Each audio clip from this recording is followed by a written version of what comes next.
కొత్తిమీర మొదళ్ళతో పచ్చడి. ఆ కొత్తిమీర మొదళ్ళన్నీ బాగా కడుక్కొని శుభ్రం చేసుకొని పక్కన పెట్టుకుంటాం.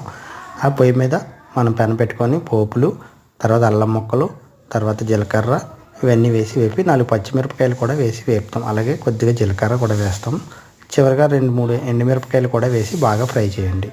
అవంతా బాగా ఫ్రై అయిన తర్వాత పక్కకి తీసుకొని తర్వాత టమోటా మనం కట్ చేసుకున్న టమోటాని కూడా అదే ప్యాన్లో వేసి బాగా ఫ్రై చేసి టమాటా కూడా పక్కకి తీసేసి తర్వాత దాంట్లో కొద్దిగా ఆయిల్ ఉంటే దాంట్లో చివర్లో వేసి మనం కడిగి పెట్టుకున్న కొత్తిమీర వేళ్ళన్నీ శుభ్రంగా బాగా ఫ్రై చేయండి. మూత పెట్టి ఒక్క 2 మినిట్స్ వెయిట్ చేస్తే మొత్తం అంతా కూడా అలా తయారవుతుంది.